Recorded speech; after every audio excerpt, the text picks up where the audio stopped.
Welcome to SI Now. I'm Robin Lundberg here with Madeline Burke, and unfortunately, there's more bad news coming out of East Lansing. Yeah, another controversy at Michigan State as basketball player is being investigated for sexual misconduct. A female student reportedly told MSU police that walk-on freshman guard Brock Washington, quote, forcibly groped her without her permission in August. The case was sent to prosecutors in mid-December. Now, Michigan State has been under increased pressure in the wake of the Larry Nassar scandal, as well as reports that the basketball and football programs have failed to properly respond to sexual assault allegations against players and staff.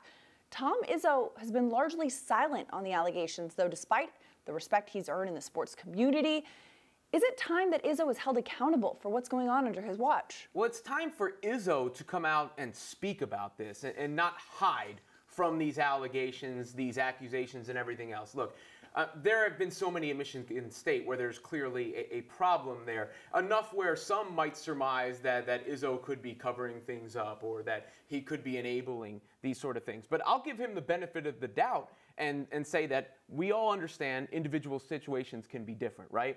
We can understand, too, maybe he has a certain respect for an individual player who comes up to him and tells him this story is not true, and he believes that player. But he should come out and say that, and I feel there's so much deference toward Tom Izzo because of what he's accomplished and how respected he is that people are sort of backing off and not, asking for him to be accountable, at least as a messenger, at least as someone who can come up and talk to the press and not just say, hey, I have no comment on this. Right, but despite his, respect or belief in a player, if this is being elevated and going to prosecutors and going through the legal system, he needs to let the legal system do its job and say, you know what, whether or not I believe you is not the important issue in this case. It's that, this is the right thing to do because that is not an action that he should stand by. And inaction is almost as bad as action sometimes. I think he does need to say something. He needs to say, hey, this is not acceptable in my program. He needs to set a higher standard so this does not keep happening, because if it keeps happening, you start to question, well, what is he going to do about it? Or is he going to do, or is this okay with him? Which is not something that is allowed to be the case. Some level of transparency and some level of acknowledgement of what's taking place, rather than, it's sort of cowardly, right? To have all of this going on around your program, because we know these coaches are always given, the positive details when things are going well, how much in control they are. So when things are not going in control, we're supposed to believe they have nothing to do with it. At least go up there and say your piece, and then we can let the investigations move forward. And when you're a head coach of a program like this and parents are entrusting you with the care of their students and of their children to say, you know what, I'm putting this child in your hands as a coach, as a paternal figure, a lot of these guys are for these athletes, that needs to be a positive influence, and that needs to be an influence on and off the court. You want him to show some of those traits we give him credit for already in dealing with this scandal. Now to a far less serious incident in college basketball. An Arizona cheerleader was ejected for heckling an Arizona State player during a Pac-12 contest. Arizona State guard Remy Martin was at the free throw line when the cheerleader caught referee Randy McCall's attention. McCall was quoted saying, he was yelling, using the megaphone to call out people by name, which is not acceptable, and he was asked to please stop, and he chose not to in order to explain the ejection. So here's the question.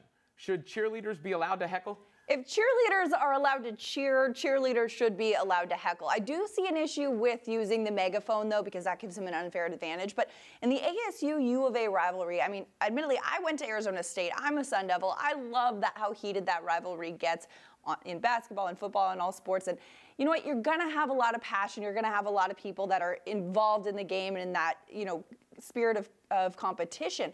And with ASU, you've got the ASU basketball or student section doing the whole curtain thing at the free throw line and stuff. And so if it's okay for the students to get involved, the cheerleader is also a student, just happens to have courtside seats. Let them heckle. Don't use that megaphone because that's an unfair advantage. But I don't see any problem with that. Cheerleaders should not be allowed to heckle. They're allowed to cheer? Yeah, they're allowed to cheer. Why can they only swing one direction and not the other? If they want to do a choreographed routine, sort of poking fun at the How do you know that wasn't a choreographed heckle? Well, this is one person with a megaphone. You can't choreographed solo. This person's acting like a fan here. You can't be acting like a fan. If you want me to take the cheerleaders seriously and what they're doing with the team seriously, you're treating them like an extension of the team and the university. I don't think anyone's taking them seriously. They're not taken seriously. They're cheerleaders. They're providing team spirit. And whether the team spirit is supporting your team or heckling the rival in the Pac-12, team but spirit. it's not heckling when it's a cheer. It's heckling when you're going out of your way this way. I don't know. I think it's all in the fun of competition. If he wasn't saying anything offensive, anything hurtful, I do mind the megaphone. Other than that, I don't. No megaphones. No megaphone. Hold the megaphone, and you got my blessing.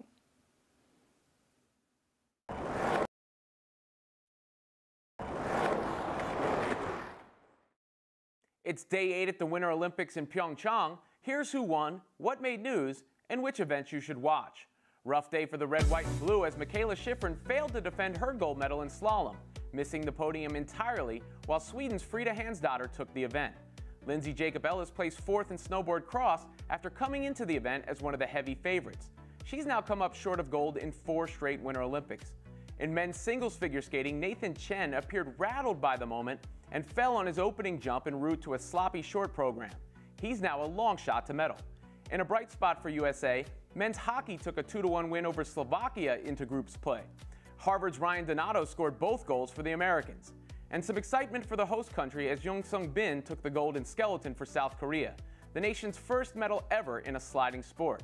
Tonight, Lindsey Vonn makes her long-awaited Olympic debut in the women's Super G. And Adam Rippon looks to keep American hopes for a figure skating medal alive in the men's free skate. Here is the medal count going into the weekend.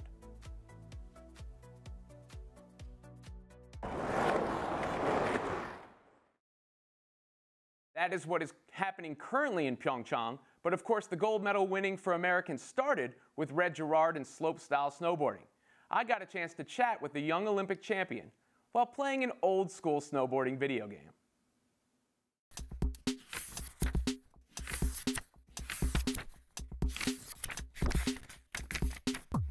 Is it as cool as I would think it is to be a 17-year-old snowboarding gold medalist? Yeah, it's been pretty, I don't know. It's been a crazy one, though, for sure. I mean, you actually have the gold medal, and I do. It's nicer than I thought it would be, actually. Yeah, it's a little heavier, cooler. yeah.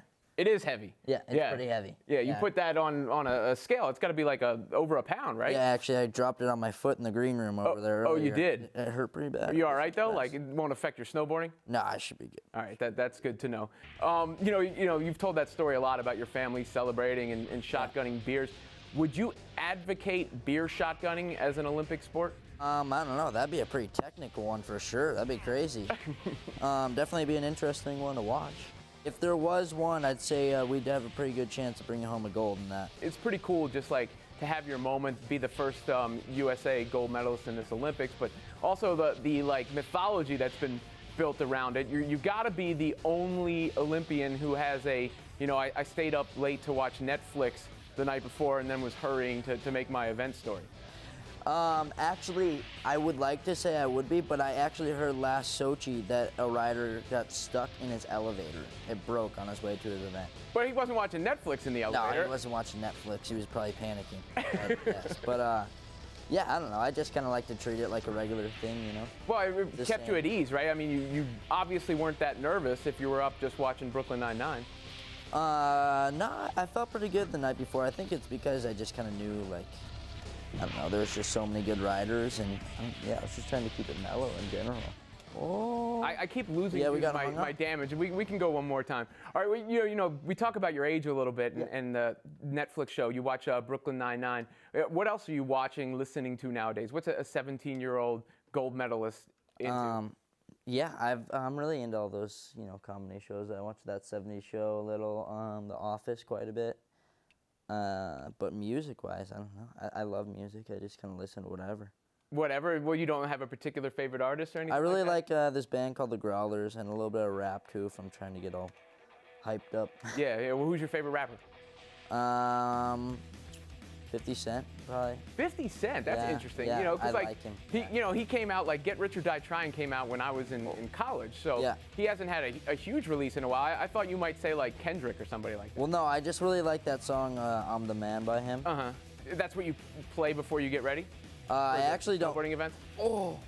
I actually don't listen to too much music before I snowboard, but not when I'm riding. But yeah, before the event, I listen to that song. Oh my God. Why do some people listen while riding, you think? Do you think that takes their mind off of it, gets them into it, like you were saying? I think it just kind of gets them all, like, hyped up. But for me, it just doesn't really work just because I feel so claustrophobic. There's, like, too much going on. Claustrophobic? What do you mean by that? like just, you know, like so much going on. You got your headphones in, music playing. I kind of just like to focus on what's actually going on. Did you realize what it would be like afterwards when you did win the gold medal, that you'd be playing, you know, video games here at Sports Illustrated, be on Jimmy Kimmel, all that sort of stuff? No, that's, I'm riding on the road right now. But no, that's something that I don't think I really realized. I just didn't really realize how big the Olympics actually was, you know. But I've slowly been figuring out how big it actually is.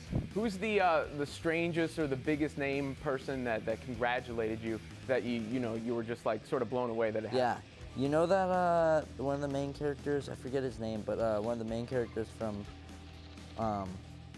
what's that new Netflix show out right now with all the little kids? It's a Netflix original show. Stranger Things? Stranger Things. That kid with the really floofy hair gave me a shout out on Instagram. That was pretty crazy. Yeah. Because we did an NBC shoot in LA, and he was there. He was interviewing us at one of the stops there. Oh wow, yeah, cool, it was pretty cool. You're going back to Pyeongchang. Yeah. Do you have future goals there? You know, it is. I finally, you know, you're gonna win big air or something like that? Yeah, I don't really see myself as a big air rider too much, but I've had a few podiums in it, so I'm pretty excited to do it.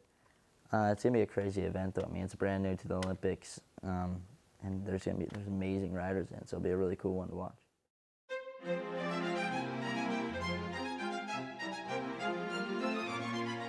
The Bryan brothers are essentially Federer, but for doubles. Right. If someone said, okay, we're gonna clone Federer, split him down the middle, and then do that, those are the Bryan brothers. it's just beautiful to see twins working together and having synergy with each other. We just don't understand it. The McEnroe brothers, you got Patrick McEnroe, and who's the other guy? I think some people know him as John McEnroe. Maybe. Did Maybe. he have a talk show for a while?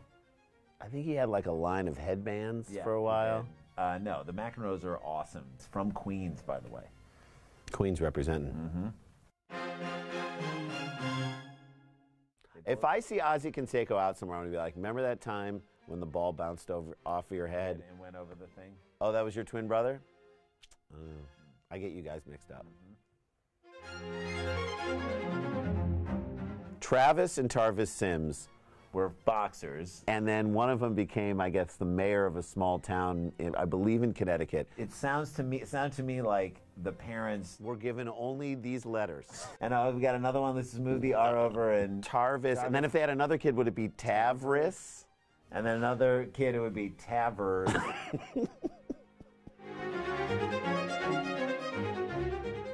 If I'm doing a reality show about the Upton brothers, You're calling it Upton Abbey. Upton Abbey. I hear you. There's only one name for it. I hear you. PBS, get on it. So they live. They time travel back to. Time travel back to England. Yes. They live upstairs, and all of their servants are white English people who live Downstairs. Upton Abbey. I'm watching that. In a second.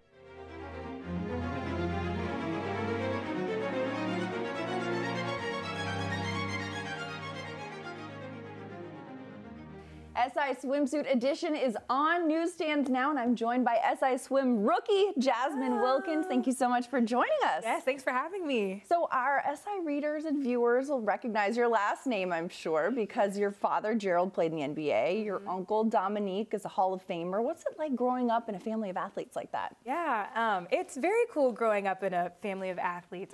There's a lot of pressure on you, that's Right. for sure. And I wasn't very good at basketball. I mean, shockingly, but But you're tall. I am tall. I'm the same way. People are like, you're tall, you should be good. I'm like, no, waste of height. No, exactly. Waste of height is what everybody used to say. But no, it was really cool. Like, we were very, very grounded, so it didn't feel any different necessarily from any other childhood, I'm assuming. But I did get to travel a lot, which was fun, and obviously going to all the games as a kid was really neat. But yeah, I loved it. It was very And fun. with, pro athletes and the athleticism in your family, is there a lot of competition as well? Do you guys have like family traditions or anything? Oh yeah. My dad and my uncle are very, very, very competitive still to this day. Like, I have vivid memories of them being on a Razor scooter racing down our driveway one time. Like, it's not just limited to basketball, it's everything. Everything. And I'm pretty competitive too with my sister. I'm still stuck on this Razor scooter race. Yeah, is this like recent or is this like... No. It was when Razor scooters were popular. Okay. So I was 12, 13. And it started off just like a friendly competition, and then they're like, oh, let's take it outside, let's see. And just racing down the driveway. And who won? I don't remember. Okay. My uncle crashed. Oh no. So I think my dad. Okay. may have won. I mean, you can't crash. No. That's disqualified 101 right there. Right? All right. Well, you mentioned too you're an athlete yourself, lacrosse, track and field. You never played basketball. Yeah. What's your favorite sport to play or activity to play? Now, I'm not really a full-on athlete, but I did play sports in high school, so I really love watching basketball. Even though I'm not great at it, I love watching it. So you root for the Hawks? Yeah, I root for the home team. I wish they were a little better right now. Right. But Hawks and the Knicks also wish they were a little better. Okay. But, so you've got a compassionate spark when it comes to being a basketball well, fan. I've got to keep it in the family. Yeah, that's true. The teams that my family played for, and my brother just finished up playing for the Pacers. So I guess Pacers fan this year. That's cool. Yeah, I mean, you got to root for the family, root for the lineage, all that kind of stuff. Totally. I mean, it's your first year as part of SI Swimsuit. What's your favorite part of the process? Man, my favorite, obviously the shoot. I mean, I shot in St. Kitts and Nevis, and it was beyond. It was so beautiful. The scenery, the people there, like, it was really, really great. So the shoot itself, so much fun. And then just kind of after, the notoriety that I've been getting is pretty nice. I can't complain about that. Yeah, I mean, it's definitely good to kind of have that exposure and going out. It's a good career boost, for sure. How long were you out on set? We shot for 2 days, but I was there for 4 days total. Okay. 2 days of shooting, and then it was so quick. Yeah. And we had to be up at 4:30 every single morning, so it was like. Are you a morning person? No. Oh my God. Not at all. I don't think anybody is a real morning person. If people are morning people, they're lying. No. But, I mean, it was all worth it getting up at 4 in the morning for SI Swim. And you got to see the sun come up in a beautiful place. What's the craziest thing that happened while you were on set, or the most memorable moment on set? Every night we would end with a pig roast. So sorry, vegans out there. Okay. That's very like Pacific Islander themed. It was very Caribbean, yeah. So like full-on pig roast with the apple in its mouth. So that was really cool. And then as far as my shoot, I had this one, I don't even know if you can call it a bikini. It was really more like dental floss. It looked sexy. Right? It was awesome. And I had to do this really stretched out yoga pose. And I just saw the picture for it too. It looks so cool. But doing it was so hard, and my back was like spasming after. Right? Because it was hard, People see a lot of these photos and they're like, wow, that's stunning, wow, that's beautiful, but they don't realize like this is like, you're like, I'm really uncomfortable here, right? Yeah, there's a lot that goes into those poses. It's very unnatural feeling. It doesn't feel comfortable, but they always turn out looking so good. And then when you see how it turns out and what you've accomplished, like, how empowering is that, or how does that make you feel about yourself? Very empowering, and especially now with this issue, like being the first one with the Me Too movement going on, like I feel like women are really just feeling especially empowered this year. So to see myself in this magazine that's so iconic and something I've wanted to be in for so long, especially like in this day and age, I'm feeling especially empowered. Jasmyn, congratulations on your rookie year, SI Swim. Thank you Looking forward to seeing the issue on newsstands everywhere.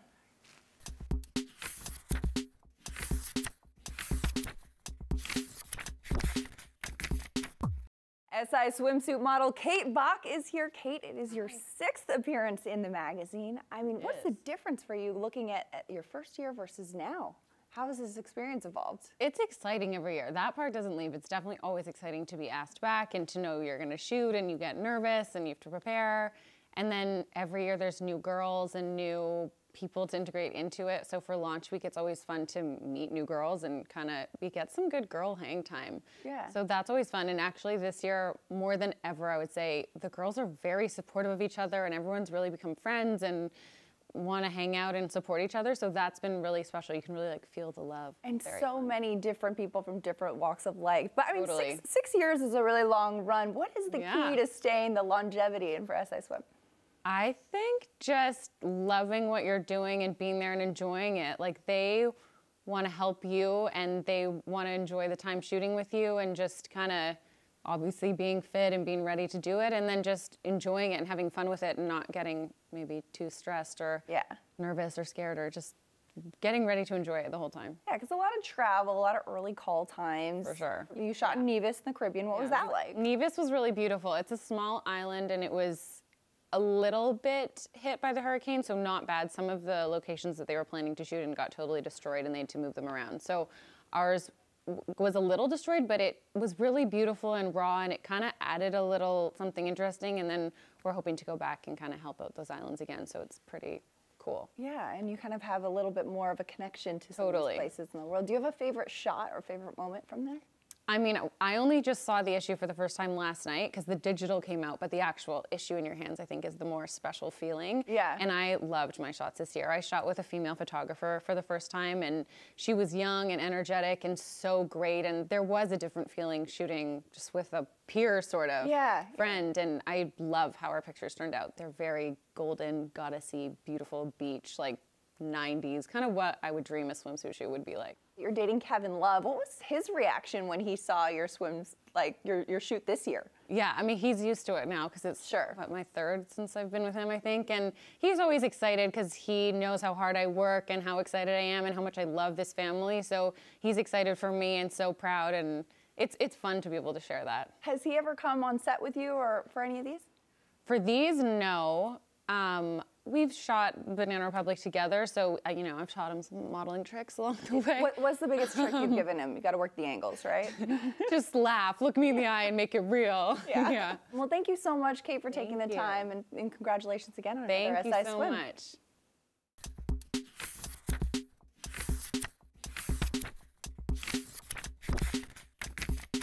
I'm joined by NASCAR's Kyle Busch, driver of the number 18 Toyota Camry. And Kyle, we're rapidly approaching the start of the season, the Daytona 500 just around the corner. So exciting. But you already have a win under your belt at the Winter Showdown. Yeah. What momentum does that give you heading into the season? Already on a W high. Yeah, a little bit. You know, we ended our season last November, obviously. We finished second in that race, coming up just short for the championship. And so I finished second 1-1 in my last 3 races. So I'm hoping to go to the Daytona 500, and that's a good omen.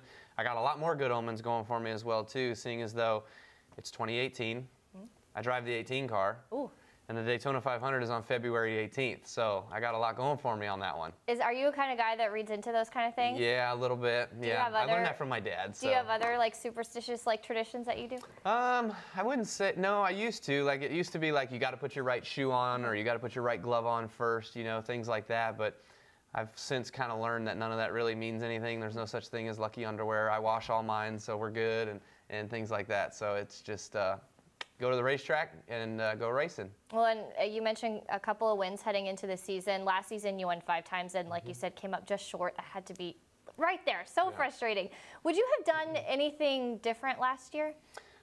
We started out the season a little slow, but then midpoint of the season we got really hot and we started winning all of our races. So it would be nice to kind of start out strong and have a good foundation and a good footprint to kind of build your season upon in the beginning of the year. But the biggest thing that I guess I would change at the end of the season was Homestead. Maybe there's a couple of different things that we could have done differently in that race or played that race a little bit differently with strategy that may have gotten us to where we were in a different spot for that final restart and we weren't behind, we would have been ahead. You've been critical of younger drivers and the way that NASCAR pushes their publicity. Why do you think that's unfair? Well, I just think it's unfair to us veteran drivers who have been here for a while, who have established ourselves in this sport and want to continue to build our base, but also to help our sponsors be recognized and accredited for the millions of dollars of their investment that they spend in our sport. They're just passed over.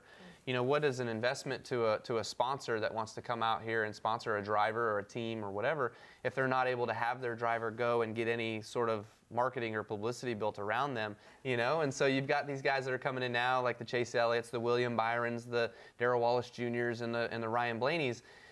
But they're just getting pushed so hard, I feel like, that it's like, okay, if you push a young guy, you got to push a veteran. If you push a young guy, you got to push a veteran. Like, I'm okay with parity, just not all the young guys all the time. That's all. So it just you just want to feel a little more love, equal, reciprocal, a little more, yeah. Fair. Not for me. I don't need it. Trust me, I make enough noise by myself. I don't need any more help. I'm talking about M&Ms and the people that help put us out there on the racetrack. What are your expectations for this season? Our expectations are high. You know, we've made the final race at Homestead for a chance for a championship each of the last 3 years. We're the only ones to make it 3 years in a row in this format. Win the Daytona 500, that's first and foremost. That comes up in 2 weeks. I haven't won that race yet, so that's a big one for me on my bucket list that I want to achieve. And then there's one other racetrack that I have yet to score a victory at, which is Charlotte Motor Speedway in Charlotte, North Carolina. I need to get a win there. I don't know if it's ever been done before, but it would be the first that I know of a driver being able to win at every single venue that he's ever raced at on the Cup Series. So that kind of checks that box for me. Yeah, that's quite a list of goals for this year. I know, we'll definitely be following all that. All right, we have a couple fun questions for you. Absolutely. I want to know, how many speeding tickets have you gotten in your life? Too many to count. Really? Yeah, absolutely. Yeah, I'm a guy that likes to go fast. Yeah. Fast is where I make a living. And sometimes the officers just don't understand that. But I do try to make sure that I drive safe on the roads. I try to go with the speed and the flow of traffic. I just may have been the one that's been called out of the traffic that gets the speeding. Do any of the officers recognize you? Is there ever like a joke to be made about this? Like, hey, sorry, it's kind of my sorry. Yes, as soon as they figure it out, yes, like either they recognize me and they're like, oh my gosh, or they get my license and they're like, oh my gosh. And then there was this one other time though, I was actually late to a practice session at a racetrack once. Like literally the cars were gonna be on track in 20 minutes and I had like 18 minutes to get there. And I was speeding a little bit. I was 7 over. Cop pulls me over, and he comes up to the car, and he goes, aren't you supposed to be at the racetrack right now? No. And I go, yeah, can you help me with that? Like, I got to go. And he thought it was funny. So then he gave me a police escort to the racetrack. So that was the best situation that I've been in. That is a great story. Yeah. A lot on the horizon for you. We wish you the best of luck this season. Kyle, thanks so much for stopping by. Of course. Thank you. It. It's been awesome. So much. You got it.